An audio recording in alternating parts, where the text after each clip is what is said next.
Oh, that is so cool. That is so Oh, fun. I love that. We just got a stream deck and we're playing with it. It's very exciting. I'm having a great time. Boys and their toys. Yes. Oh yeah, that's how it's be. So today we are joined by the immaculate daddy of history. Ryan, do you want to introduce yourself for those who don't know you?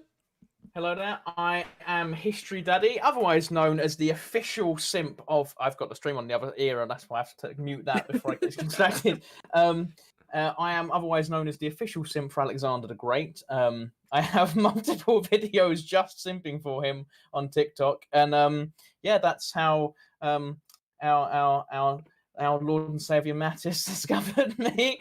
Nobody paid And Oh, good God. Yeah, from friends. I weighed up doing that joke there, and I was like, does the ego boost need more of an ego boost? No, it doesn't, but we're going to do it anyway. Somebody insult me. Yeah. I don't know, please. I don't know why I was going to say you're short, but I have no room to talk.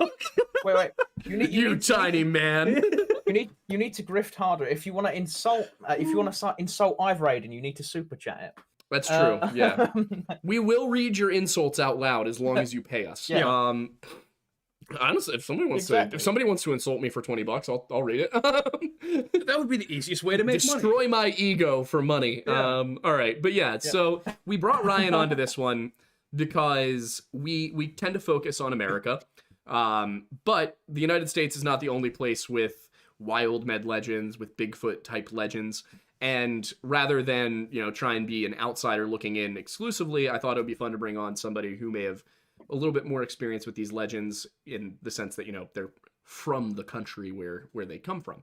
I know a while ago you had asked me if I had done a video on the Woodwoes yet, and I said no, and then you did that, and I was doing my research for this week's content, and I was like, hang on a minute, I recognize that term. And it partially selfishly because I was like, you know what, I do not have time to research this, and partially because I figured you would do a better job of presenting it, because you're going to have more of an experience with the culture itself. We thought it would be a good opportunity to bring you on. And by the way, you guys can find History Daddy here on YouTube as well. Where are you? I am on YouTube just as History Daddy. I'm on TikTok as History. If my name is History Daddy everywhere, guys. Okay. It's the easiest place to find me. Yeah. Great. Perfect.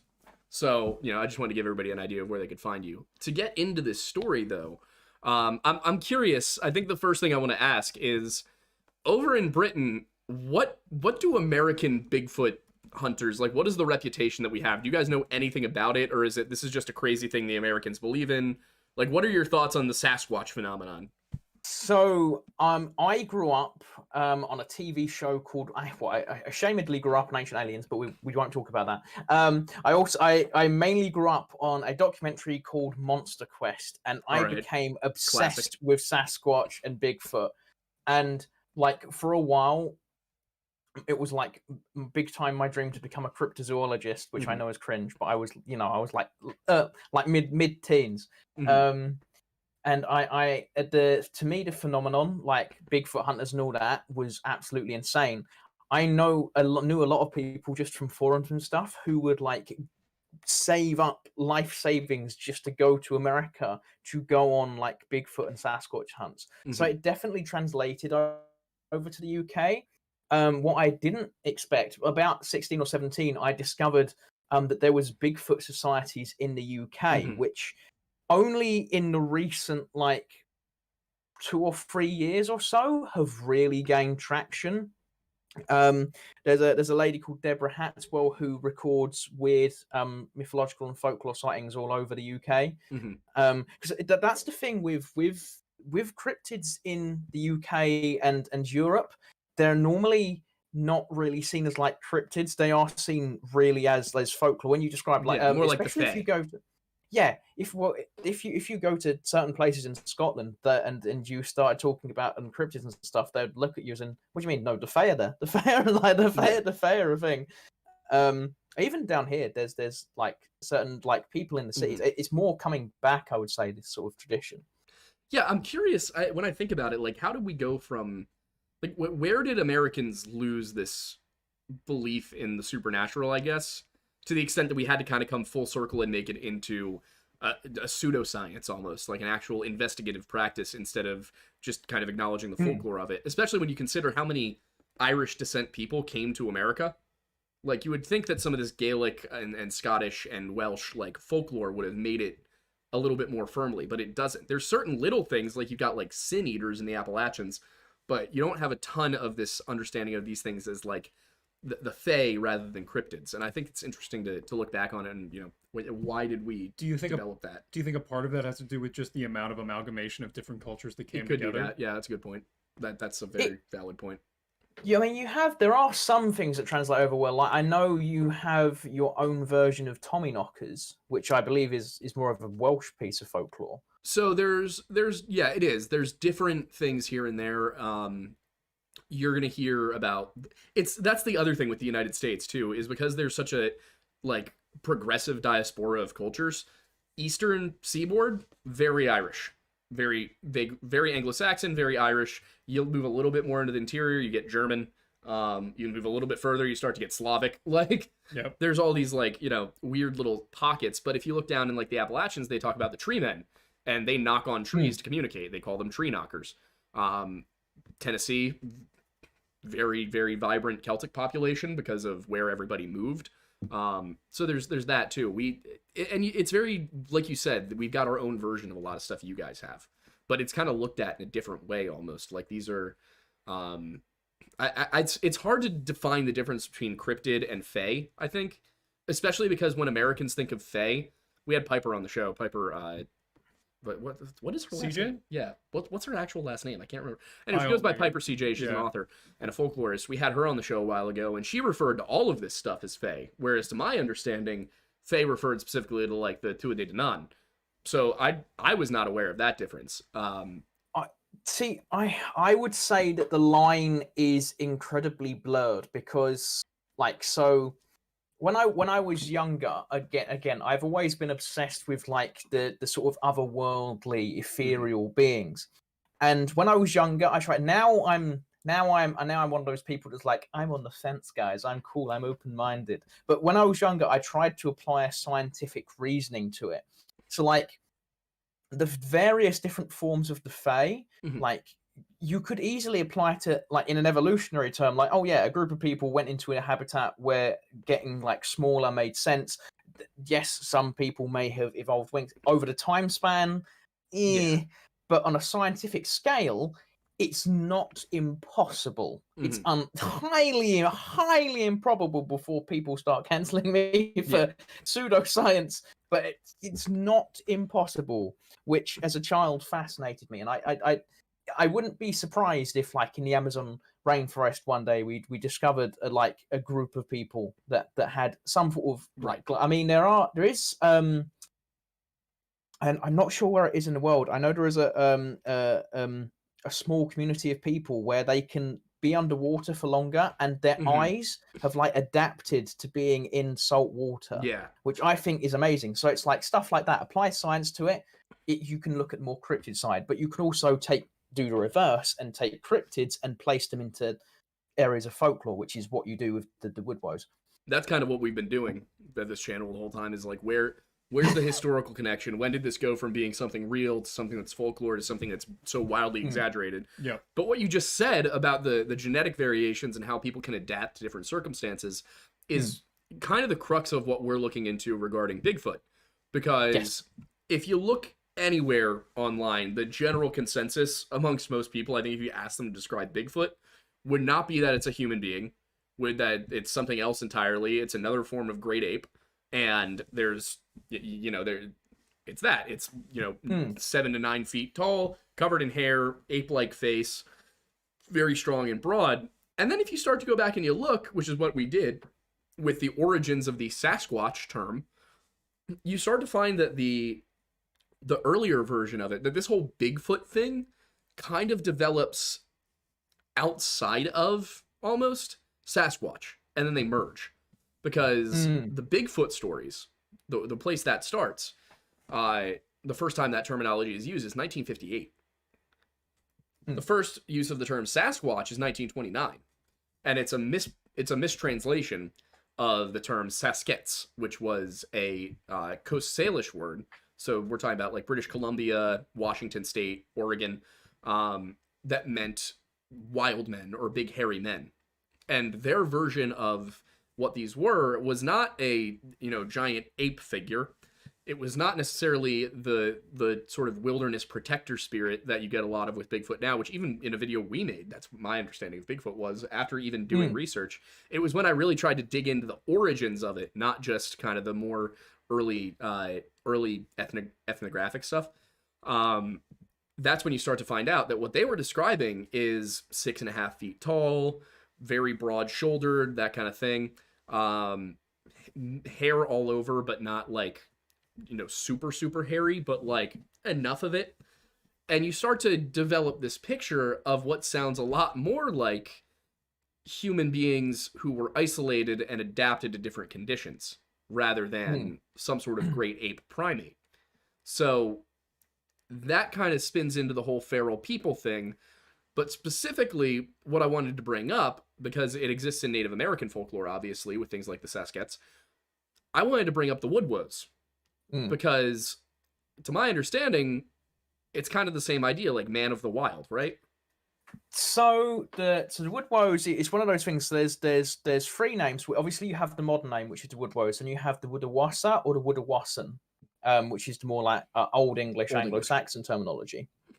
Now, the woodwoes has as any piece of folklore, when you go far enough, have various different versions of it. So there are the first ones that actually appear in some of the works of J.R.R. Tolkien, where they are like people of the forest. They're just a bit hairier, and they are sort of feral people. And it's one of the theories of how they, like, where the woodwoes could have come from is they were just a group of people that retreated back into the woodlands and then sort of became more feral and but they still retained that humanity. In fact, there's actually a very close link between Christianity and the woodwoes, especially earlier on.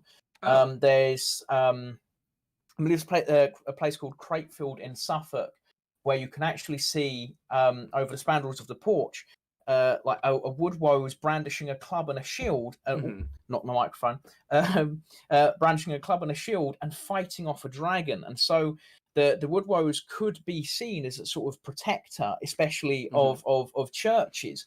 On the flip side of that, when is that from? So the first imagery we get is from the 8th century. Okay. I believe the some of the iconography on churches is more like 1200s, but I could be wrong. I'm not 100% sure. As I said earlier before we came on, I'm awful with dates and stuff. Yeah, you're fine. But what would on the flip side of that, as I was saying, the woodwose was known for also taking off children, like kidnapping them and eating them. But so it was a flip side. I mean, also it was the woodwose was known for having an insatiable, as Wendigan would say, kiffing appetite. So the woodwose was also known for taking women off. There was a female version of the woodwose, which would be hairy all over, apart from the face and 2 other areas. Thank you, medieval artists, for being as dirty-minded as 21st century people. People never change. Yeah. Nope. Oh no, people never change. But so the woodwose has the 2, like it's always seen as more of a human who's just hairy. But when you look at modern interpretations, that's when you get the something I didn't actually cover when I did my video on it. That you get more of an Americanization, sort of like the traditional Bigfoot, just smaller. Although I will say the woodwose in modern sightings is almost always described with an orange or red coat. There's also a Welsh. They're normally always connected with caves. Okay. And one of the Welsh stories I read, it like sort of came into the village, but it wouldn't confront people right up. It would only be at night time. So woodwose is a much smaller entity, but it's not seen as a defender. And fun fact, if you meet a woodwose with an up in artwork, if it's got an upturned club, it means it's yet to be converted to Christianity. If it's a downwards club, like it's holding the club downwards, it means it has been converted. And interesting. I like the idea that in folklore, like if take that on its face value, the time Mhm. period this would have been seen as an actual thing that happened. That means that someone wrote down, so today when I was walking in the woods, I just started up a conversation with a woodwose and decided to convert him to Christianity. And Yeah. Well, like, that there's implies that they're intelligent. yes, they are seen in the stories. Like it's hard to find the proper stories. So moving away slightly from woodwose, in a place called Dartmoor, there's been stories of like wild families and feral people living there for years. Because Dartmoor is a lot bigger than a lot of people give it credit for. And I read multiple stories of modern accounts of like Neanderthal type people living in Dartmoor. I'm not saying I'm a proponent that some Neanderthal populations lived on in Siberia and stuff, but I don't think there, no hope in UK. Could there be wild families living in parts of the UK? Yes, but they're very small communities. But so the woodwose having some level of intelligence wouldn't surprise me. I'm not saying it is 100% a thing, but I am saying that livestock still does go missing, which was quite integral to the mythology. I want to take 1 second really quick just to acknowledge some chats, because there was a very large super chat. I just want to make sure everybody who super chats knows that we don't ignore them. We do get to them at the end of the show at the 60-minute mark. But this one was $100, so I want to recognize. Alex said for $100, so there's a chance there's descendants of Denisovans running around in the woods. Time to learn Cherokee, because who boy not catching me out there without knowing how to say peace and I leave. Smart. I'm curious why we went with Cherokee specifically. Maybe you could elaborate on that.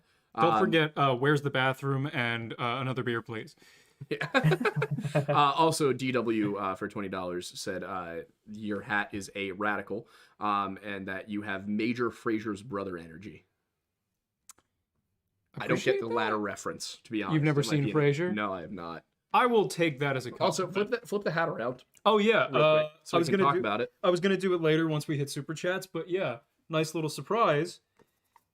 It might be backwards for them. It is backwards for them, unfortunately, but it's our coffee provider for our brand. Yeah, Matt from Tableau sent us some merch, so we wanted to have it on the show. Tableau does our coffee roasting, Mount Pocono Perk. You can get it in the description. There's a link there. Fantastic coffee, if I'm being honest. So well, personally designed by him. So. It wasn't just that we like picked a roast off of a website and slapped our logo on it. I actually told Matt, I was like, I want to have notes of chocolate, of raspberry, like walnut, things like that. And he created an absolutely fantastic blend. To give the man give you context of the man, his family is responsible for opening a coffee shop in the town in which we grew up in. Wayne. It was over in Wayne. And then also he was the first internet cafe on the East Coast. Yes, and he was also a barista for a number of years. Yes. So it's not like he's just like, oh, I'm going to do a coffee. No, he actually knows what he's talking about. So. Oh, and hi, 011IE2. That's like Elon Musk's kid's name.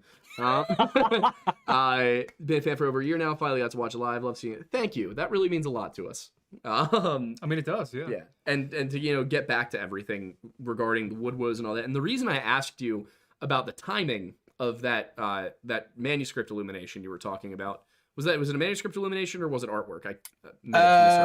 The one with the dragon. Church decorations. Yeah, church decorations. Yeah. So medieval symbolism, a lot of people look at it and they're like, really? They thought people were fighting dragons? A lot of the time they would use in certain artwork, in manuscript illumination, stuff like that, use different animals to signal different classes of people, different countries. So for example, if you had a woodwose fighting a dragon, it's possible that what they would be talking about was a woodwose fighting the Welsh, like that kind of thing, where the Welsh were symbolized by a dragon. You might have like the Russians being symbolized by a bear. Not necessarily accurate, but you get my point. Like an animal could not necessarily be, this was fighting this. But if they have the woodwose fighting a dragon, then what they might be talking about is the wild men fighting against a Welsh army or something like that. I'm not saying that's what it was, but just to give an idea. Like, for example, rabbits often symbolized peasants. Snails often could as well. Like, there's a lot of manuscript illuminations of, like, people fighting snails for some reason. I had a classmate in college who wrote her thesis on it. I don't totally remember all of it. It was not my area of expertise. I'm not an art historian. But manuscript illuminations are fascinating for that reason, because they had so little resources for it, and it took so much time to actually do Yep. that they would find really clever ways to do symbolism and stuff like that. And then on top of that, dream literature comes about in the high medieval period, where they're, you know, they would use, this appeared to me in a dream, and it was a way to criticize people without actually like being at risk. So I don't just want to bring that up, but I find it interesting that the wood woes matches the Sasq'ets so much. That's the other thing, is because Yes. and the tree men of Tennessee, these different groups who, you know, very similar stories about them. Their interactions with children are kind of the same. For example, there's a story about a Sasq'et told by a man named Charlie Victor, who was a Coast Salish Chehalis, specifically Native American. And he told J.W. Burns, a Canadian journalist, the story of how he accidentally shot a child. What he thought at first was one of the Sasq'ets, but then when it crawled out of the hole that it was in, it was white and it had dark hair and like bright eyes, and it looked like a European human child, like a European American, or European Canadian. And then it cried out in what was not a human language, and this large Sasquatch woman comes out of the forest and starts trying to help the boy and speaks to him in a human language. So it's kind of a similar idea, you know what I mean? Where we get stories of them being extremely violent, and then we also get stories of them caring for children and being capable of human speech. So it really does sound like in both cases, what you're looking at could be a separate group of humans who, for some reason or another, went off deep into the wilderness and lived off on their own, and maybe developed some different traits. If you're living off in the wilderness away from society, you might, your genetics might favor hairier people because you'd be warmer. Things like that. So you know what I mean? How it sounds like a lot of this kind of could have its roots in humans who left society, or, you know, were stuck off in a cave or something like that. Does that make sense? Oh yeah, no, 100%. I mean, you've only got wood woes as well. It connects to the Mongolian Almas. It's like there's multiple depictions of the Mongolian Almas. I remember when I was younger, which was where I got into like could Neanderthals have survived long enough to get into historical records, sort of thing. Again, not saying that's 100% thing. That was like something that I enjoy looking into. But the Almas, which we've lost a lot of information on because it was mostly held by Buddhist monks, and Stalin decided to burn all of those records. Yeah. So a lot of the information on the Almas has been lost to time. But it's a similar sort of thing. It's a very hairy, semi-intelligent, like humanoid, like or hominid who went around, and so these legends are like semi-similar throughout the world. I know there's a couple of similar stories in Brazil, which is how I got really into like sort of this ape man mythology, because it is so universal. And like with the wood woes, I believe you said it in a previous live or a video, where it could be just a case of different tribes. Like, so the wood woes, again, the modern sightings are almost always more ape-like. The further back in folklore you go, the more human they become. The more human they become. So there is a chance that there is a small population. I mean, we have a wallaby population in the UK, so there is a chance that there is a small wallabies in the UK. Yes, we have wallabies in the UK that are native. No, they're not native. Oh, okay. I was like, are you telling me there are native wallabies? No. But it goes back to, like, we have big predatory cat sightings in the UK, and there's a lot of video footage of that.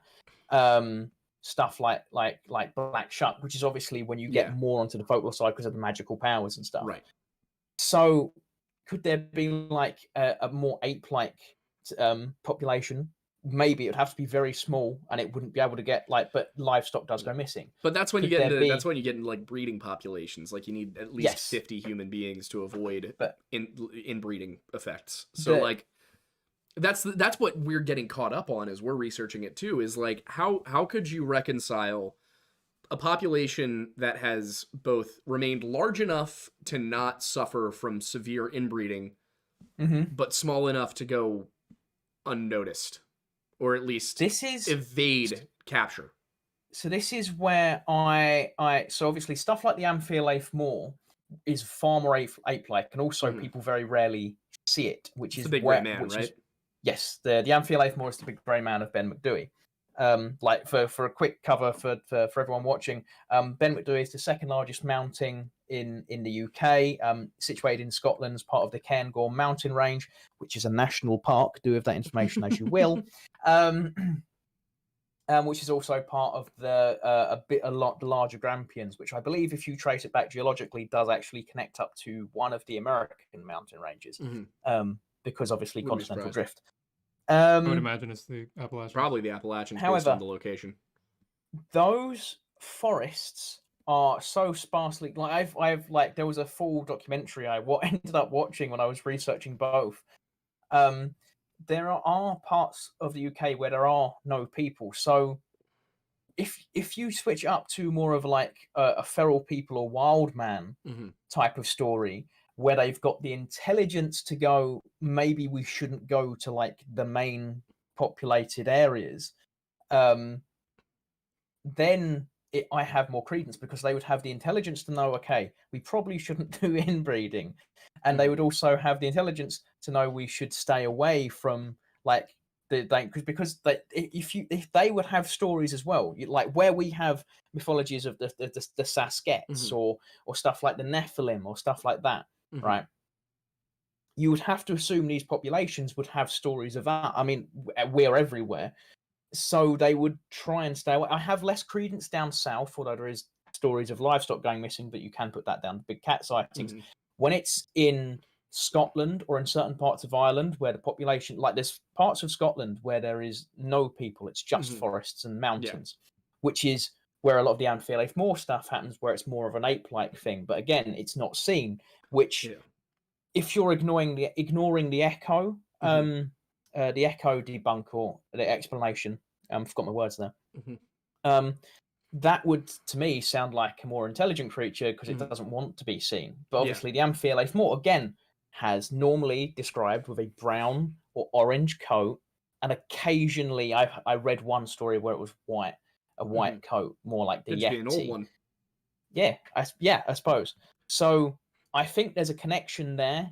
Obviously, I have no proof. It's hard to prove these things when you're looking at pieces of folklore. So my theory would be that there is the modern myth of the Woodwoes and the proper folklore is two different creatures. Like if they were real, they'd be two different creatures. Which is exactly how I feel about the Bigfoot situation. Yeah, it's fascinating the way that like, and because the thing is, these stories of the Woodwoes, I don't know when the earliest Amphiolaethmore story is, but I know that with the Woodwoes, it goes back to the 8th century. So that's like, there's no way that's just American influence on it. Also British connects culture. to Europe. Yeah, it so also like connects to Western Europe. Yeah, and there's like the Green Man and stuff like that. You know, there's all sorts of different wild men traditions all throughout Europe, and you know, a lot of people have said that I saw online were saying, "Oh, Amphiolaethmore is just, you know, that's just English Bigfoot. They just came up with it over there. Sorry, not English, Scottish Bigfoot. They just came up with it to have their own Bigfoot. And with the Woodwoes, that can't be the case. So there's got to be. That's why I say there's got to be something to it. How do you feel about the people who suggest that Bigfoot is one specific creature? Like, because I find that to be utterly impossible. What? So just in the United States, physically impossible for that. Like there. So if you look at the span of just Northern Africa and Europe, when we had European lions, those were two different species of lions, and also it's possible that they didn't exist, which is it's a whole thing in itself. But like that, like, because when I was younger, my favorite one to look into, which is why I was so heartbroken with your skunk ape video when you pretty much debunked the whole thing, was the skunk ape. Yeah. And so like there's no way you could have a land mass as large as North America and not have like there's a reason that there's variations. Like you have the tree knockers and you have these different variations of the Bigfoot and Sasquatch myth, is because there's probably maybe not completely different species, but there's at least different like tribes or different social groups So even if you look at the woodwows myth with the modern legend, where it's more like a sort of a tall orangutan about 6 or 7 foot, and then you have the traditional woodwows, which was off fighting dragons, or more possibly the Welsh if we're looking at more of the iconography. So yeah, there's no way that's one single species. It just seems unlikely that it would be so limited like that. I can't imagine even something surviving if it was that limited and unable to adapt. Because if you look at the Pacific Northwest versus the American Southeast, they're considerably different places. Florida has almost nothing in common with Washington. Yeah. And I think, for the few European viewers that we probably have, the scale of the United States is not something that a lot of people understand in Europe. I've heard people who are like, oh, well, why don't you just drive to New York? And they're talking to somebody from California, and it's like, you can't do that.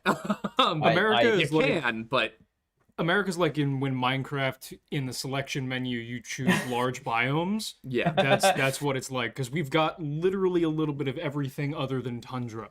We do have tundra. Oh, Alaska, right?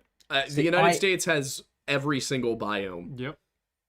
I can go from the most southern point of the UK to the most northern point in about 12 hours if I don't fly by plane. That's just using a car. If I fly by plane, I could probably do it in an hour. Yeah, it's if you want to drive from Maine to Miami, it takes over a day. Yep. If you drive from the border with Canada in Nova Scotia, down to Miami, Florida, it's a day in it, 5 hours. If you want to go from east to west, having driven 22 hours straight, I would say that 12 hours would probably get you about a sixth of the way there, if we're being generous. Yeah. That's the other thing when you think about the Bigfoot legends and all that. In my opinion, the regional variation actually gives it more credibility than if we were talking about a uniform set of characteristics across a continent.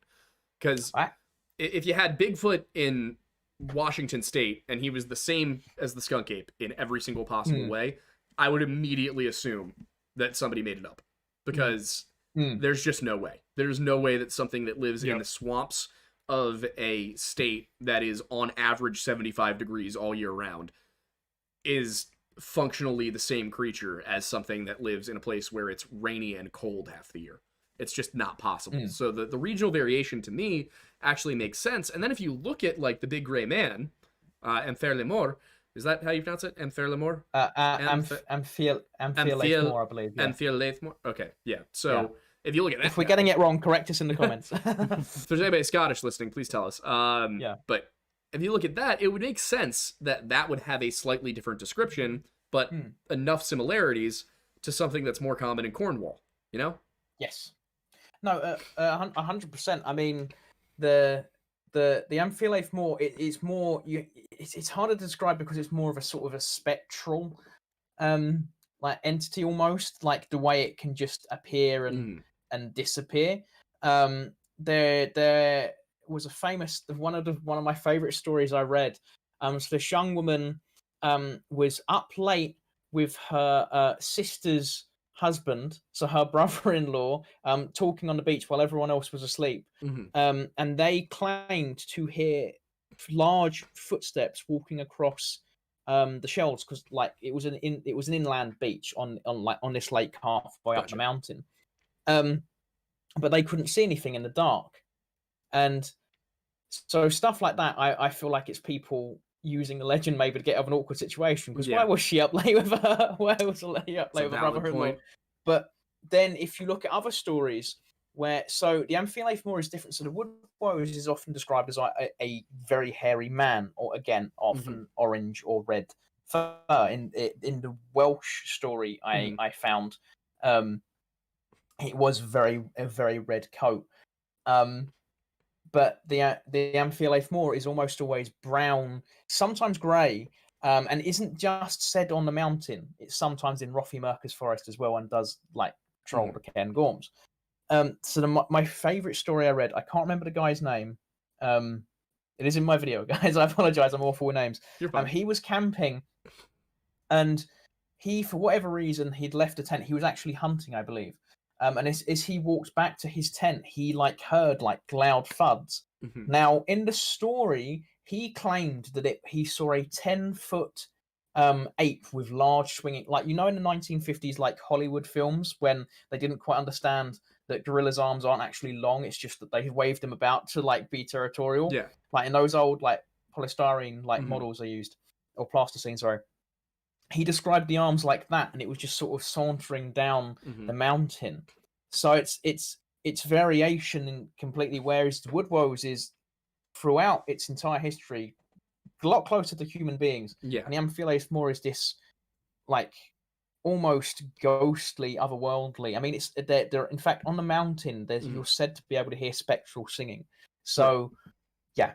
Sorry, I went on a bit of a No, you're fine. tangent That's what the show's for. The show is for tangents. Yeah. Yeah, and to kind of bring it around to the last topic that I wanted to talk about before we move into questions, you know, there's kind of, I think, a lot of people who look at this stuff and they're like, well, that's impossible. There can't be an entire race of wild men. That's yeah, but what about individual clans and tribes where there's, you know, 50 to 100 hiding out in the wilderness?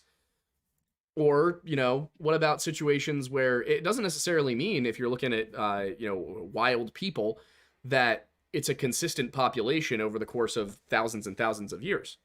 It could also be that every once in a while, you've got a group that gets itself separated and goes out into the wilderness and gets stuck. For example, if we look at the Donner Party, which is a well-known story of a group of settlers headed to California who got stuck up in the mountains of, I think, Colorado. They stayed where they were.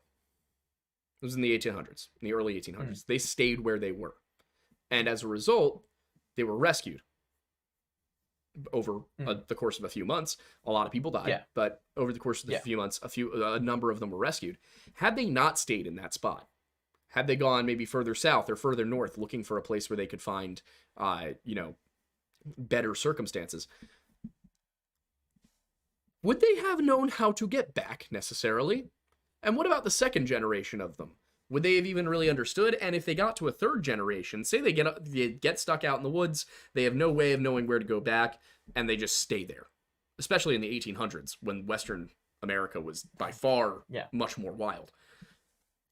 By the third generation, they might not just not know how to get back, they might have no interest in getting back. And, you know, maybe over time they would get worked into settlement as it comes by, and if it's within a few generations, maybe you'd be like, oh, okay, well, I mean, 3 generations can span 100 years. So maybe over time, people came in and settled, and they were like, there's already white people here. Cool. You guys want to come join us? And they'd still speak the same language. They might have funky accents, and they might have a slightly different understanding of religion, but they'd probably still be Americans. And you look at it across history, there's enough of these circumstances where you have had people go out weirdly into the wilderness and stay there. And then in Scotland, you get the story of Sawney Bean, which may or may not be true. I lean on the side after reading it and reading a few academic pieces on it. I am erring on the side of it's probably a folktale that got really, really exaggerated. From my understanding, I saw it from a video by Count Dankula, and he brought up that the original story, to my knowledge, was first published in a magazine in London, or what the equivalent of magazine at the time, and it was quite possibly, bearing in mind the source I got this from was Scottish, so maybe there's a bit of bias there, but there is quite possibly anti-Scottish propaganda to like go, they're eating cannibals up in Scotland. So and knowing English history, it wouldn't surprise me if that was surprise a thing. me at all either. Something is going on with your camera. I don't know if you can see it on your side. You're let me fiddle my camera quick. You go on. Okay. What I was gonna say was I read the story, read the original, read a few of the Ryan, are you there? He's still there. He just turned off his camera. I can't hear him though. He'll be back. Yeah. that's fine. He's probably just muted. Yeah. What I'm thinking when I read it is you've got this story about a guy who goes off into Western Scotland with his wife, and they have a whole bunch of kids, and their kids have kids with each other, and they rob people on the roads and kill them and then eat them. Definitely, from what I've read, there is no real historical record of this happening, and the stories about it are written like 150 years later. Is that because it's really hard to find records of local stuff that happened in Scotland in the 1600s? Yeah, it's a little difficult to find rural events, but at the same time, that doesn't necessarily rule out what's being talked about, No. which is we've got a group of people who are talked about as being, you know, I guess that's the thing, is I'm trying to think of how to word this, but they're not necessarily talked about as like, this is an example of what Scottish people are like. It's more like, this is a weird group of Scottish people. And then you get another version of the story, the John Gregg one, which is in Cornwall, but it's the same exact story. So this kind of got serialized and started popping up all over Britain, but with the Sawney Bean one being the most commonly understood. What, just like as a cautionary tale kind of thing, or? That's the problem, is it seems like what you're getting is not even a cautionary tale. It's something more akin to just a monster story, like a horror story. You know, you talk about Sawney Bean and his oh god, we lost Ryan. Oh, he's popping in and out. He's trying Yeah, to fix it. If you can hear us, I hope it's going well. Yeah. We can't tell on our end. The gist of the Sawney Bean story, there's a few main plot points here. Sawney Bean is born in Lothian, Scotland, about 8 miles, I forget if it was east or west of Edinburgh. But he's born in Scotland. His parents are hedgers and ditchers. He decides he's not really into that kind of lifestyle. Yep. Finds a woman who's also not really into that lifestyle, and they, you know, heck off to Western Scotland. Heck off. Gotta censor myself somehow. Yeah, valid. And they live in a cave, and they have children, and they rob people on the side of the road, and take their bodies back and their belongings back and into this cave. Eventually, they fail to kill somebody for the first time, and he escapes, and he goes on over to... I was going to see if that was Ryan. It doesn't appear to be. He goes on over to the king and the authorities and tells the sheriff what happened. And the king himself would have been James I of England or James IV of Scotland. They're the same guy, but he was king of Scotland. He was the fourth King James of Scotland. He was the first King James of England. European monarchy is so much fun. Definitely not complicated at all. But yeah, so he goes and gets the king. King leads an army of 400 men. They eventually track down Sawney Bean's cave. They go in, they capture his entire family. They find human body parts on drying racks. They find human body parts in pickling crates and barrels. Like, it's nasty stuff. But they do kill... We can hear you. Welcome back. Okay. Wait, I'm switching to my phone because my computer has just gone. Oh, jeez. What happened? Guys. What happened? I don't know. My camera is just refusing to work, so I've just gone onto my phone. Fair enough. I apologize. Maybe we can help them find some better equipment. Yeah, 100%. We might be able to help you out with that. So anyway, were you able to hear anything we just said? Yes, I had the stream on. Cool. Okay, yeah, we just told the Sawney Bean story. But yeah, they're taken by the king and summarily executed over in Leith. Same story pops up in Cornwall a few decades later. It's published in the... This is something Wikipedia had wrong. Wikipedia had it being in the Newcastle Chronicle, the first example of this story. It's not. It's in... I don't have my notebook in front of me. Which one? It would be the remarkable one. It's fine. I don't need to have it for this, but the actual original, the oldest extant document of it is from something, The Lives and Actions of the Most Famous Highwaymen by Captain Johnson.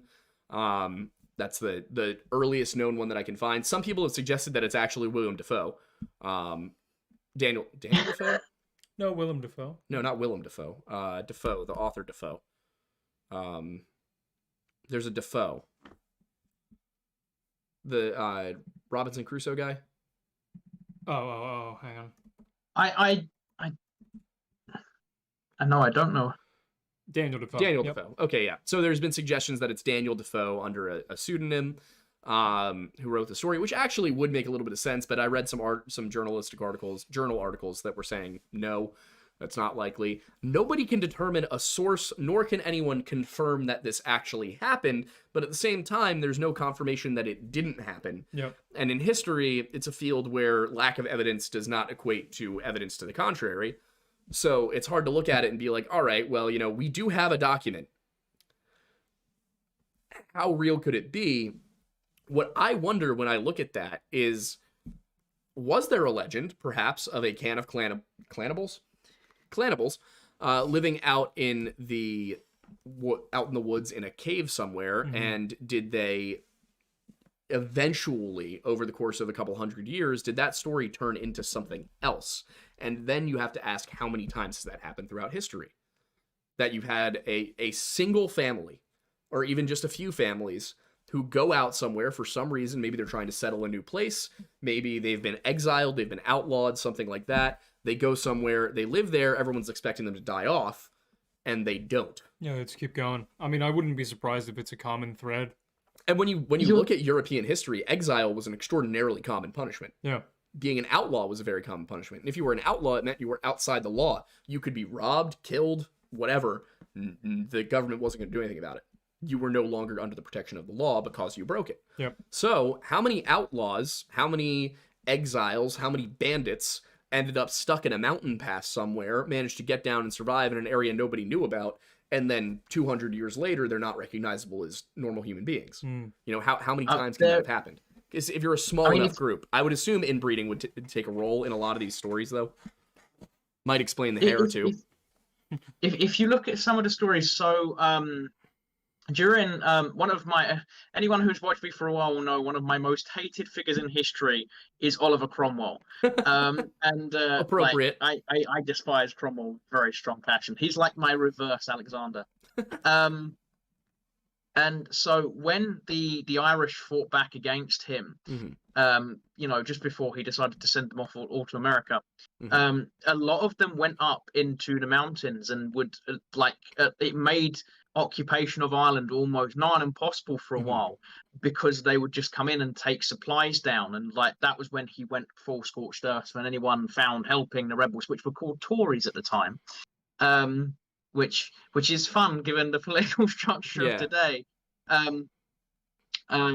They would just cause havoc, and he went scorched earth and either sent everyone off to America, or would just burn down entire towns and stuff.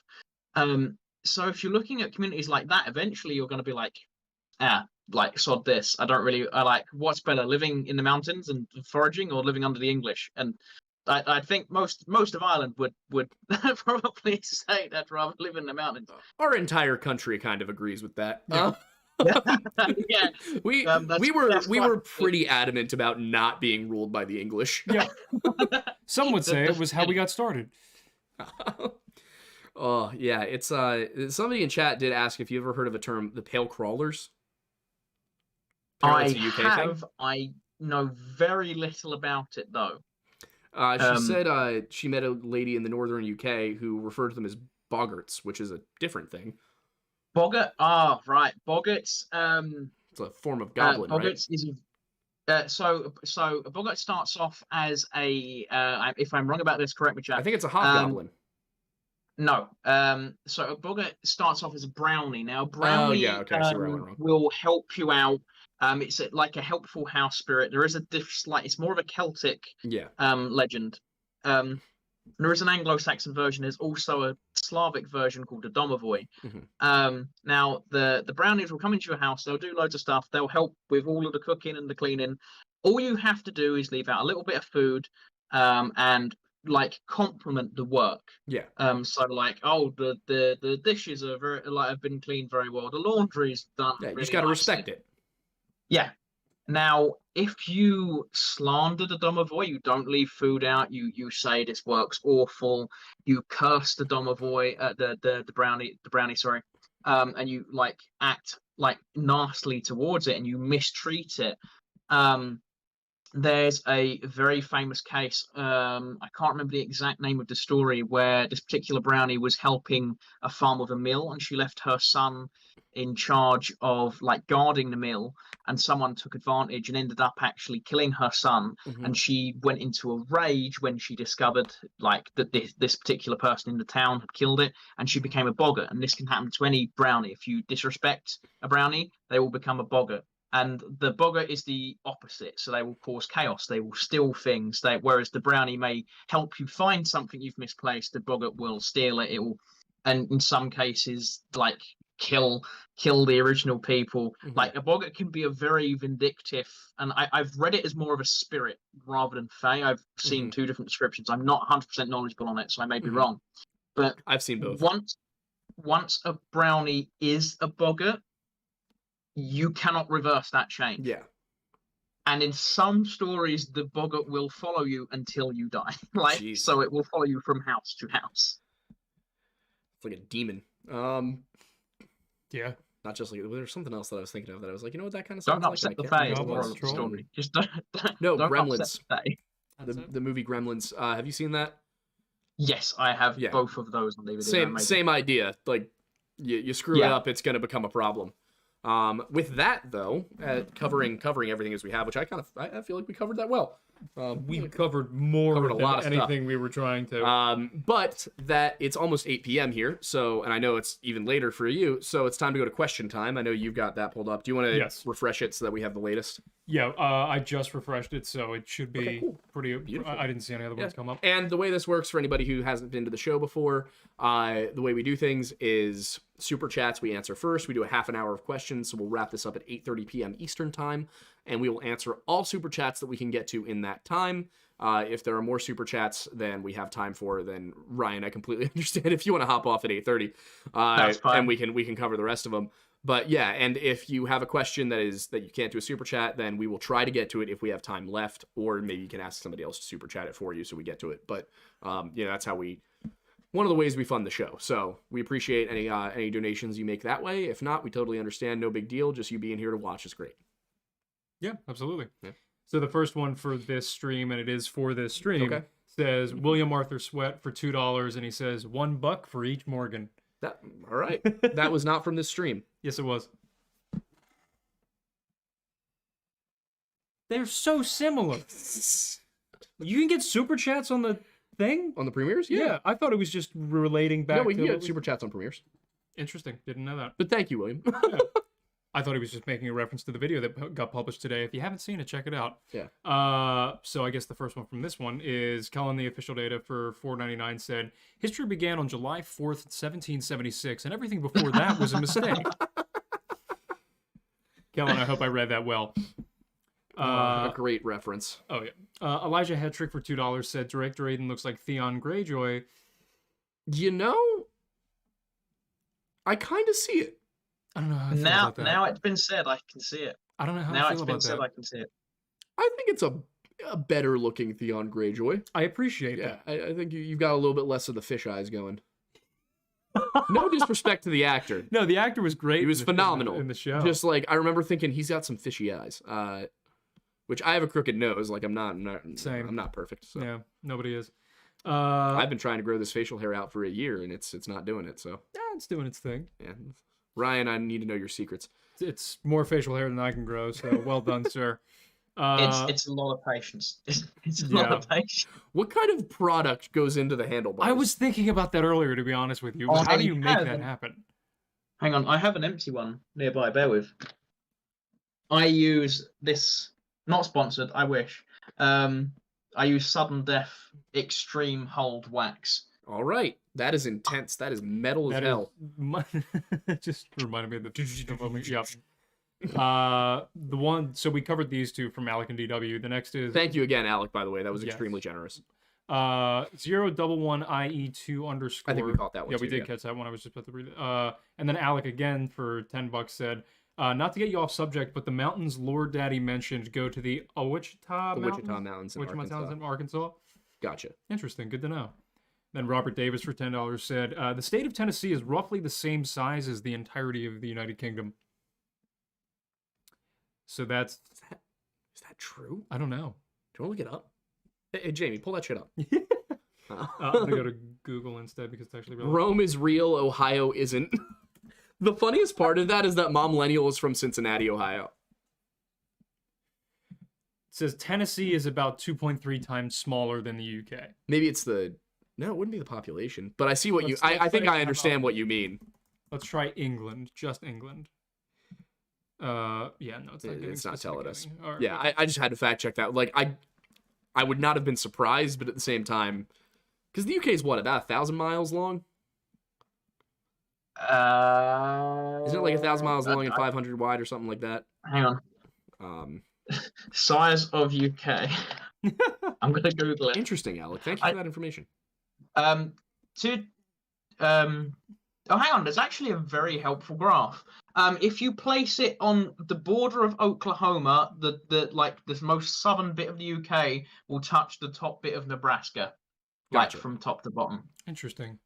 That's of all the comparisons I would have ever expected. Yeah, that's like a weird... somebody from Oklahoma made that comparison Yeah. because there's absolutely no way anybody who didn't live in any of those states was No. like, yeah, you know what I'm going to compare it to? Yeah. This will be Oklahoma. relevant to a lot of people. Hero Brett for $4.99 said, "Do you think Chris Chan is a skinwalker?" Is that the... That is. Nothing I know about this person can be said on YouTube. I don't even know. Yeah, who- no. I don't know. I don't. I know am who not it is. touching this one. I will get canceled somehow. Like, there's so many things wrong with the Chris Chan story that I refuse to touch it. No, we gotta move on. We gotta move on. All right, moving on. Bobcat for $10 said, "There's an interesting story about some special forces types using a guy in a gorilla suit to get an HVT High value target. to slow down enough that they could capture him. This might account for some Bigfoot sightings." Thoughts? Now I'm everybody? curious. What? That's true. Actually, that's one we didn't talk about. Have you heard That the sounds- story of the Kandahar giant? Yeah. Mr. Yeah, Ballin, that's it. we talked to Mr. Ballin about that, I think. Did we? I think we did. He was a tough nut to crack. It was hard to figure out like what he believes in compared to like what he's just talking about. Yeah. I I think that was, it was deliberate for Yeah. sure, but I was like, man, I was hoping to at least like get him to slip up on something. he was an He ex-SEAL. was a Navy I SEAL, mean, yeah. He's not like- gonna slip up. I Yeah. like that guy. He's a fun dude. Yeah, he's a cool. good guy. Young Volio for $20 says, "I just want to say it's sus that you guys made a video on the Wendigo before Isaiah." I mean, what can we say? Yeah, Gotta we talked to him about it the first time he joined the show. Yeah, it's true. Yeah. Man, that's And so for those wild. of you who are watching who have been curious about Weird Bible, I'm assuming the movie is consuming all of Isaiah's time. Yep. Because I just don't know. It's hard to get a hold of somebody in rural Tennessee when you Yeah. need them, especially when they're extremely busy. Yeah. So, Jared Thomas for $10 says, "It's great to see fellows my age pursuing what they like. You guys should be proud of the great work that you're doing. Y'all are the first channel I've subbed to on Patreon. Keep up the good work and good luck." Oh, Thank you so much, Jared. That Appreciate means a that. lot. We're trying. Also, for man. those of you interested in supporting that way, we do have a Patreon. It's patreon.com/thelore lodge. We put up some exclusive content over there. We're going to be posting a drunk folklore video over there this week, where I watched it. It's mostly me rambling, but I'm drunk as hell. So I mean, if that's something you're interested in, But isn't that the point of drunk it's me after folklore? like 4 glasses of bourbon. Yep. Well, that was the problem because the 2 times we've done it, he would like have half a drink and be like, "I'm ready," and then we're both sitting there and we start recording, and then we're like, "This is just a normal video." They're like, you're too coherent. Yeah, basically. I need to be sauced to become funny. Well, it's not to become funny; it's to become unhinged. True. That's we want to get unhinged. Yes. Safely. Uinta, yes, gamer. Uinta. Elijah Hetrick for $5 said, "So the Discord told me I can't capture a Wendigo because it moves through the in-between." I'm not sure who told you that, but I've never come across that in my life. Every single version of it that I've heard. Now, Elijah, I have been reading your messages in the Discord, and I very much disapprove of your idea of trying to catch a Wendigo. That is a terrible idea. But I shouldn't even ask. that what you just said does not sound correct to me. I'm not sure who told you that, but no, they might be mixing it up with skinwalkers, who certain versions of the story say they can travel the astral plane. But Wendigos are in Native American folklore, they're very much a physical presence. Fair enough. Joseph for $10 said, "Y'all see Hulk Hogan is possibly a Scientologist now? Hell yeah, brother.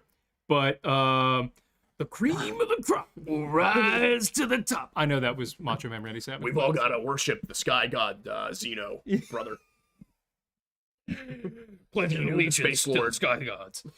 Do you know there's a Scientologist Navy, and that you sign on for like a 1 billion year service?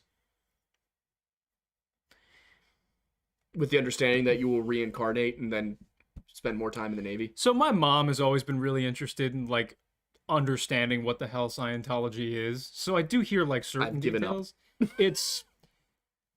But it always, like, as much as I've heard about it over time, I am still shocked and surprised when things like that show up. Mm-hmm. When you enlist for a 1 billion year contract in the Scientology Navy. Well, anyway. Naventology. Ryan, are you there? Okay, can you hear me? Yeah, we can hear you. We just can't see it. That's fine. I switched back over to PC because I could see how horrifically slow I was on the stream. So you're fine. My camera is slowly booting itself back up, though. It's decided. When are you guys making the Wendigo versus Bigfoot creature feature? Oh my god, we got to do that. It's a great idea. I mean, that'd be fun, yeah. You already got Gamers one for $5. Yep. India Cardona for $10 said, "Hi from Texas. Wonder if belief in fae/cryptids has waned with scientific advancement. Like no hard proof, not willing to believe. I believe there are things science cannot explain. Thank y'all." Yeah, so the term preternatural is what comes to mind with that. It means things that appear to be real but have yet to be proven, essentially. Yes. Cryptids would be within that. The Fae would be within that. I think that what has happened is that we have developed a reliance on what we call science. But a lot of the time, the scientific method is not actually being applied. We're just saying, well, because we know this seems unlikely, so therefore, scientifically, I'm not going to believe in it. I think there's also the fact of the matter that, we look at things and we're like, oh, well, science shows us that that. Regardless of the fact that lightning is what it is, it's still weird. Like, just because it's not Zeus throwing thunderbolts down at the ground doesn't mean that the fact that a whole bunch of heat concentrates in the sky and then comes down to the ground does not make that less weird. Well, just because we know how it works now. So what I'm trying to say is that things that seemed like magic in the past, we are likely uncovering the physical, natural laws behind it. Yeah. And that's why we're starting. Maybe I didn't articulate that very well with the example I chose. Does it make sense now? No, you articulated it just fine. I was just wondering where you were going with that in terms of like... Okay. Lightning's weird. Yeah. I was going to it's like, why? That's what I mean, though. The stuff that we looked at in the past, we're like, oh, that's magical. Well, now we know it's not magical. Yeah. We have the scientific explanation for it, but... It is a little disappointing, it doesn't make it not real, Yeah, but it does ruin some of that.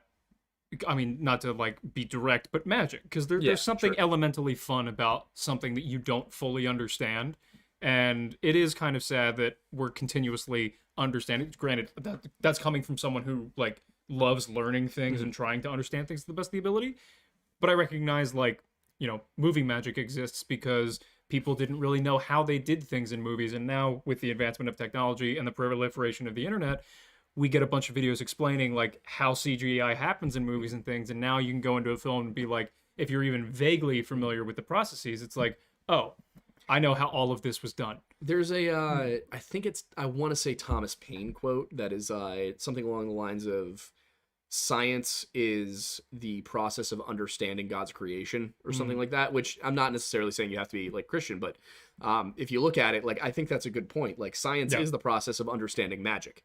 Yep. I mean, think about what chemistry is. Yeah. It's alchemy.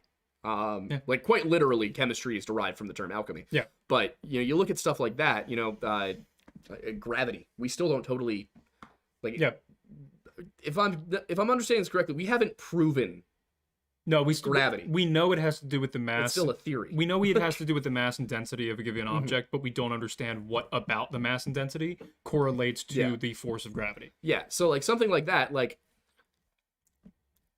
it seems magical until you go into all of these details and all of these studies and everything like that. Yep. But that hasn't been done with certain things. That hasn't been done, with demons. There's still contradicting arguments on how lift works. Yeah, exactly. So, but if you look at something like demons, we have not scientifically proven that demons do not exist. We don't even know how to scientifically approach the idea of demons. No. How would you test demons? What is the scientific experiment there? You can test summoning rituals. Yep. Empirically. I wouldn't, but you can. But all I hear is a challenge. That's my response when we say we're gonna go in the woods and I'm gonna run after the Wendigo. Oh my god. But yeah, so that's what I mean though, is like we look at things and we're like, well, scientifically that's impossible. No, we haven't tried it yet. Yep. We don't know how to yet. And I'm not saying I'm not saying that the lack of a scientific experiment disproving its existence means it's real. Yeah. I'm just saying, like, I think we've kind of lost our sense of wonder. A lot of people would rather say, oh, there's no way. There's no because way. People are really quick to give up. I mean, we spent decades trying to make fusion a net, positive in terms of energy creation based off of what goes into it. Granted, we're not fully there yet, but we just had a massive breakthrough that proves for the first time, yes, we can get more energy out of at least that small elemental transaction than what we put into it. We've had fusion bombs for a while, though, haven't we? Yeah, but that's a different kind of thing. Yeah, that's an uncontrolled explosion. Exactly, versus a controlled harnessing of energy. Yeah. All right. Well, what you were gonna say? The thing I would say with especially modern science is there's a certain level of hubris that we have as a civilization where we seem to believe we are the pinnacle when we know from the various even science fictions that if there is extraterrestrial life, we are definitely not the pinnacle of it. Even if you look at me a few years ago when I was in my edgy atheist phase, I think it's the weird sort of I'm right, you're wrong sort of mentality that we have in the modern world. Right. And I think we need to get rid of that and go, well, it maybe there is a Bigfoot, but we won't know because everyone laughs at the idea of it and we don't properly research it. Yeah, I mean, I agree. Yeah. Elijah Hetrick, this is in relation to the Discord comment from earlier. I know, but they're so damn interesting. Plus, haven't seen the light anomalies for a bit. Oh yeah, he's been seeing orbs. He's pondering them. Have you gotten freezing temps or ghost writing or anything yet? Let us know. Young Volio for $10 said Joe Biden is our lizard overlord. That's gonna get clipped. Oh boy. Quattro for $5 said us Virginians will catch Bigfoot for you. You're a little far away from Washington. I mean, if I'm gonna trust anybody to get things done, it's gonna be Virginians. True, fair. So, you know what the Virginians didn't get done though? What? Civil War. Union supremacy. Oh, I can't wait for the comment in the land of traitors, rattlesnakes and alligators. Right away. This is why Isaiah doesn't talk to us anymore. Steve Loves Pandas for $4.99 said, in all of your research, have you heard of anyone rizzing a Wendigo, asking for a friend? Not yet, but I'll let you know if it works out. I'll do it. I'll do it. If fly me to America, I will rizz a Wendigo. I haven't even found a folklore story of somebody even attempting it. Yeah, no, it's I mean, you wouldn't really want. Everybody's like, oh, I want some of that Wendussy. I don't know. Have you listened to me describe this thing? Have you not heard him say the word desiccated enough times? Gaunt, emaciated, its skin like wet paper. Like, why would you want that? It's a walking paper mache. Let's not. Knight of the Dark Lords 969 for $10 said, hi from Minnesota. You should look into the Ross, Minnesota Wendigo sightings. All right, we will. Yes. Elijah again for $2 said, by the way, I need to talk about a suspicious individual. All right. I will respond to your email this week. I know it's there. I just haven't gotten to it. Fair. Young Volio said, Aiden got gravitational riz. The gravitational riz. I am honored, and I am I was going to say I'm going to put that on my gravestone. Put it on your resume? Gravitational riz specialist? I mean, might as well. I would fire you immediately. It's better than the type of riz that you and Kat concluded that I had. What was it? Oh, yeah. Go for Which I think that's more accurate. Yeah, but still. it is. And that's it as of now. That's it? Yeah. All right, well, let's look and see if we got any non-super chats to answer. Wendigo into that British Riz is the first There was a members regular chat? comment I saw. Quattro in all caps said, "You mean the War of Northern Aggression?" Quattro, you're from San Diego. You're from San Diego. Oh God. Quattro said, "Read my members chat." Did we I'm not? looking for it. I don't have it. Do you have it? I'm looking for it. Quattro, what was it? Yeah, Quattro, just resend send it. Yeah, 'cause send it now that regularly. we, yeah, Find it, I'm, yeah. I'm scrolling up. I can't see anything. it would be I haven't seen it. green. Dixie Fiend says, "It's me." It's me. Hi, I'm the problem. It's me. That's going on a shirt. Yes. Kellen, the official data, said, when Dussy isn't about pleasure, it's about sending a message to the Bureau of Alcohol, Tobacco, and Firearms. How many? This is for Waco. Just as a reminder, how many of them are there? How many, ATF agents? Yes. 1,714. There are only 1,714 ATF agents. I'm just saying, if I could capture a Woodwose and that if it can fight dragons, Can probably also fight the ATF. yeah, exactly. There's like, imagine 1,000 Woodwose against 1,000 ATF agents. Gonna train a Wendigo and let him loose in Buckingham Palace. Oh, jeez. End the monarchy once and for all. Traveling Bard just said, "Thoughts on demons appearing as humans being responsible for the Uncanny Valley effect?" Typically, stories of demons don't really involve them manifesting in human form. It's usually that they possess a person. Angels appear in human form, and there's an argument to be made that demons are angels. Yeah, it would be hard to say. I would say that probably not. I think Uncanny Valley is probably something a little bit more terrestrial, if that makes sense. Agamon's gym bag for $2 said, "West Virginia is best Virginia. Come at me, bro." I mean, we agree with you. yeah, we support West Virginia. West Virginia was literally like, yeah, I'm not sure about this slavery thing, and then dipped. Yep. Quattro did send Respect. it. Y'all should look into Hispanic folklore like La Tunda, El Cuco, and Huecufe. Okay, Palm Springs, San Diego, it's all California. We would. I think I can speak for both of us and say we're definitely game, but I have a feeling that one barrier to entry is going to be our capability to speak Spanish. Yeah, we or read might it. need Spanish-speaking help with that one. Yeah. Simply because when I tried to do a story about, there was some sort of Cuban thing. It was so long ago. It was over a year ago. But it was a Cuban story, and I could only find like one basically like travel blog English source about it that kind of gave the gist of it. A lot of Spanish sources, it's hard to find English translations. Plas said, "You still have to look through the Demon Gate high book." Oh my god, I know. That's It's on been so stream. long. I'm so sorry. And that we should, the three of us should just be on stream for that and like I'd be play down. stuff together. Oh yeah, Ryan, do you I'll do it. play games or anything on streams? Yeah, I haven't actually done any streams as of yet because it's finding the time. So when I get a chance to take this more full time, I'll probably start streaming games and stuff. Streaming's fun. I enjoy my Twitch streams. Yeah, it's a good time. For those of you who didn't know, I do Twitch streams. We played DMZ and Warzone on Friday. Boy here got sousted. I was not well. But we played a lot of Phasmophobia. We played Phasmophobia, Green Hell, Labyrinthine. I still have to download Green Hell. There's a bunch of different ones that we've been playing that we've been having fun with, and those streams are usually 5:30 to 8:30 or so on Thursday and Friday. I'd tell you what would be fun: a Crusader Kings either 2 or 3 stream God, with us 3. I'm so bad at Crusader.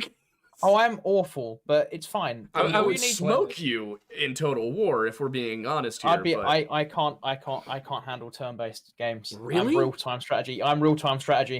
I suck at Civ. I love the game. I love Civ, but I lose every single game of it that I play. My only role in Civ is a spoiler. Like all I can ever do is be a thorn in somebody's side so that the person I like the least doesn't win. I think the problem is I have a tendency to play as the Dutch and just look for spices. Turns out spices are not enough to rule the world. Unless The you're British Britain. learned that the hard Yeah, way, sure. yeah.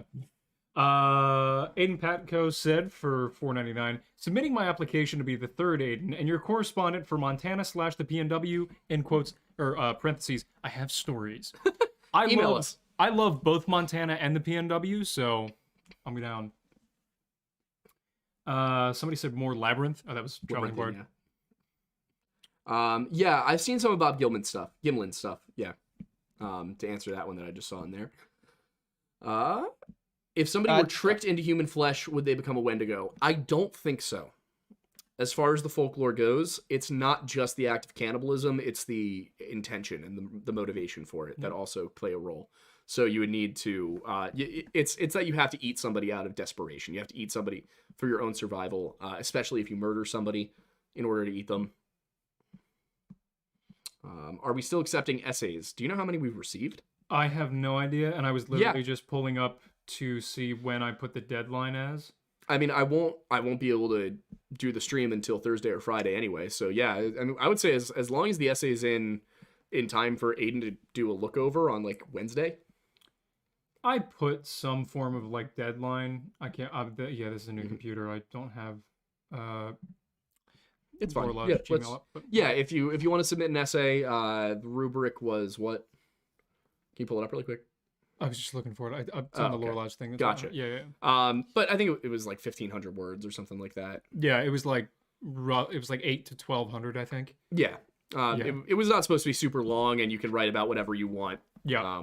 It's just for fun, and then, but like, try not to make them terribly ridiculously long or anything, because I have to go through. Like, I have to go. He through has to go through and okay it that A, it's not going to violate Twitch terms of service, and B, that it's worth reading online. So if it's like excessively long, like I'm just going to be honest, I'm like if it's like 12, 15 pages long, that's probably not going to read it. It's not going to work. Yeah, I would say anywhere from like 3 to 6 pages is your sweet spot. Yeah. And again, they can be about whatever you want. You can source stuff, or you can put a footnote that says this was revealed to me in a dream. I don't care. Also, Aiden, yes, feel free to send orb stories to the email. Yeah, go for it. Giants as a subspecies of humans equals Uncanny Valley. That's a little bit closer to what I'm thinking. Hello, Salem. Hello, Salem. Let's see. That's a good point. Destro just said, Aiden and Green Hell to me. Don't eat the human meat. Me already eating the human meat. Sorry, what? And Destro, what happened when you ate the human meat? You went insane, and people that weren't there started killing you. And then it caused my sanity to hit. So, Green Hell is such a fun game, especially if you got a crew. Like, it is utter chaos. Yep. I will download it this week. Yeah, so we can play it. It's one of those things where, like, if it were a AAA title, there's certain stuff that could have been, like, for example, hostile NPCs roaming the map, like, and, physically in the game. In Green Hell, it will just spawn a jaguar 5 feet behind you sometimes. It'll spawn a war party of Amazonian natives just outside of your hut. Interesting. There's nothing you can do about it. Turns out jaguars can phase through certain kinds of walls. Yeah, we had a full mud like structure built, and a jaguar just like went right through the wall. Interesting. Yeah, not great. Also, just a little off topic, but Dark Wizard just said the kicker from Dallas might lose his job. 1 for the last 6. What is going on with him? Sorry to do a tangent into football, but the Cowboys kicker is just awful. And I'm wondering, like, if he's... I thought he was just having a bad day. This is 2 games now, and all season he was actually really good. Yeah. I'm wondering, like, he should get his brain checked out. Yeah. Like, the only reason I can... What? Did he get a hit? Probably not. He's a kicker. But that's why I'm saying, like, it could be a lot worse. It could be like a tumor or something. Like, he might have something throwing his balance off. So also, you should probably get that checked out. Dr. Dracula said, "Can you invite Politis to the podcast someday?" I mean, we can. I doubt we'll get him. Yeah. He seems to only talk to media that's bigger than him. And while I think we're bigger than him on YouTube, I think. Yeah. We might be actually. I don't know for sure. Where was it? There we go. Have not watched Last of Us yet, but considering how much I love Chernobyl and it's the same creators, I'm very much interested in watching it. I will let you know when I see it. So a weird HBO to Disney and back pipeline going on right There now. is. There very Does much Disney is. own HBO? No, it's Warner Discovery. Yeah. Really? Damn, interesting. All right, here we go. Yeah, Warner Brothers owns HBO. But I guess, oh yeah, because Discovery just bought all of Warner Brothers, didn't they? Okay, yeah. So Yeah. Politis is bigger than us on YouTube. Canada Missing Project has 403,000 subscribers. That's a fun little tangent. Are you all excited for James Gunn to either save or destroy DC? I don't care. I'm gonna wait. Like, I love Cavill so much that I'm just gonna wait and see like what he does. I'm probably not gonna do anything like crazy for theaters. Like, if a trailer convinces me that it's gonna be a good idea, sure. But I don't know. What do you think? I just like, I get where they're coming from. I understand what they're doing, but it's just a shame that an entire, generation got screwed. To quickly answer a question from chat, an infantryman stationed at Fort Irwin, California, asked if he's accosted by a skinwalker. Should I reach for my SAW, M67, or M34? The incendiary, the M34. The other ones will not do anything. Unless, you cut it in half. With the SAW. But no, it still keep coming at that point. Also, I did ask about Chupacabra as well. The Chupacabra is an interesting one. I used to be obsessed with that as a kid because there's the dog version and then there's like the weird vampire version. Yeah, so the original version of it is from Puerto Rico, and it's more of a lizard. It's reptilian. Yeah. And then somehow over in Mexico and Texas, it turned into a dog thing. I'm thinking they probably saw coyotes with mange. There was one woman who managed to like find one dead and then had its head in a freezer. Because I remember when I was little watching Monster Quest, and she was like determined that this was a real thing.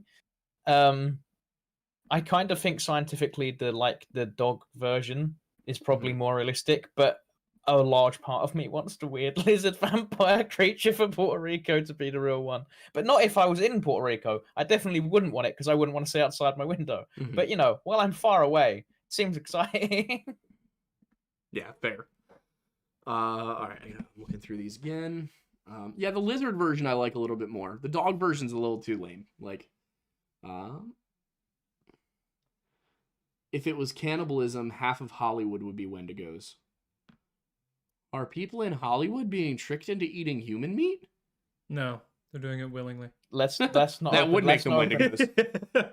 Let's not open that can of worms.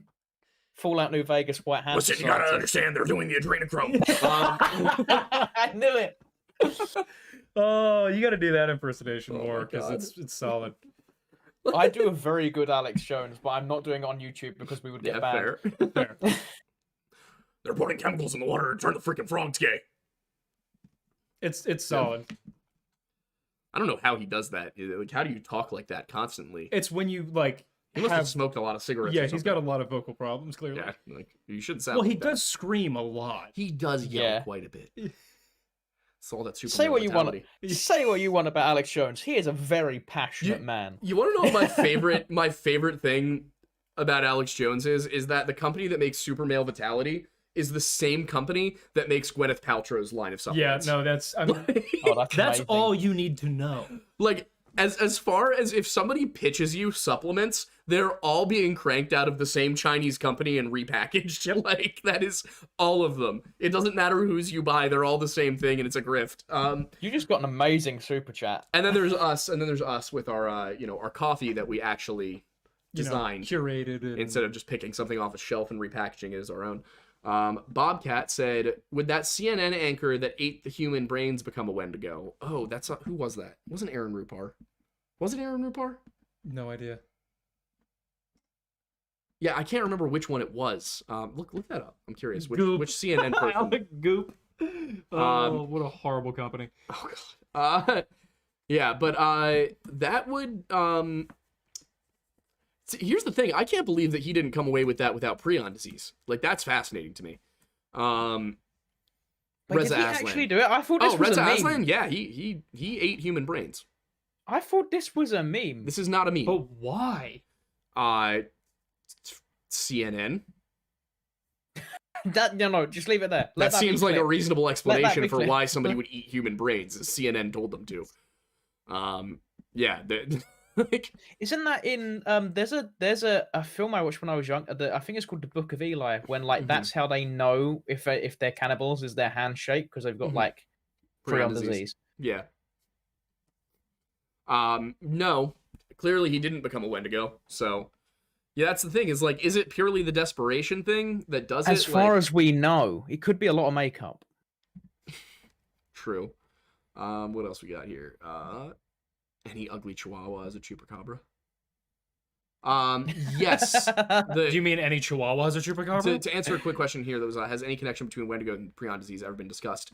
That is something that I've talked about. I don't know if I've talked about it on this show necessarily, but yeah, I do wonder if there's a possibility that has something to do with it, because if human prion disease is anything like chronic wasting disease in deer, you could definitely get to a point where you're zombie-like. Yeah. Now, would it necessarily have the other attributes that Wendigos are typically described as having? Probably not. It would be more zombie-like. But you got to remember, maybe there's multiple things that people were seeing and assuming they were all part of the same story. True.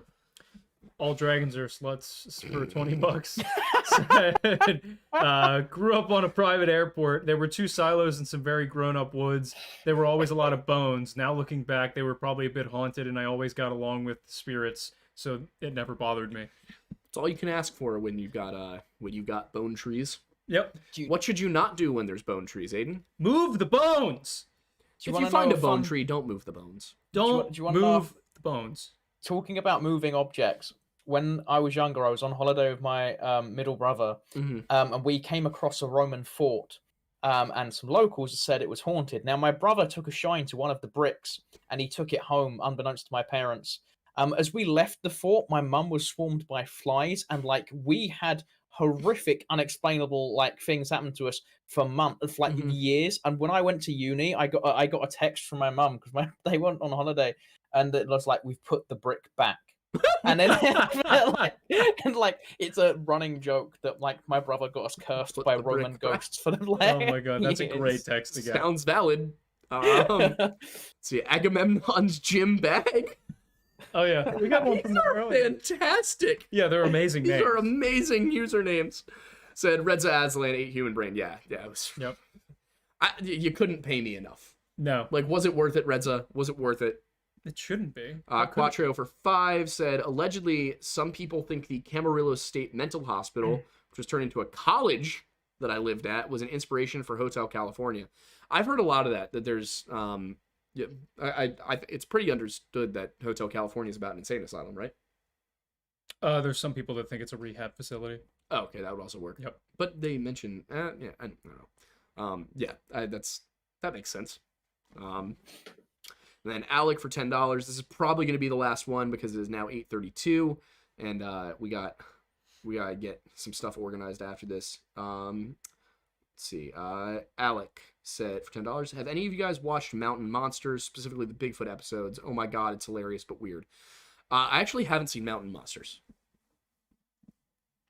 No. But now that you mention it, I mean, I wish that this stuff was just available on YouTube so I could go and watch it and stream and do reaction stuff. But sadly, you can't just play something and react to it. They don't count that as commentary. You can do it, record it, and then cut it up into pieces, but you can't do it live. Yeah. It's against Twitch terms of service. But with all of that said, thank you guys so much for watching. History Daddy, I believe it's a good moment for you to plug yourself again. Thank you. Yes, I'm History Daddy. I'm History Daddy on YouTube. I recently just passed 1,000 subscribers, and I did a special. At the end of that special, I said when I hit 10k subscribers before the end of January, I will continue playing Outlast. So that is the motivation I have currently. That's the horror game? I despise horror in all of its forms, and so I picked a subscriber account I don't think I'll hit by the end of January. 10,000 by the end of January, and I will play more. But it's purposely. Well, if you guys, if this video, if we get a lot of views on this video, the last one we did has 30,000 views from last week, so don't encourage them. All right, so everybody who's currently here, go subscribe to History Daddy so we can get him jacked up. I want to watch this man cry. Oh, I want to see him cry. I'll do it live. I want I will your cry tears.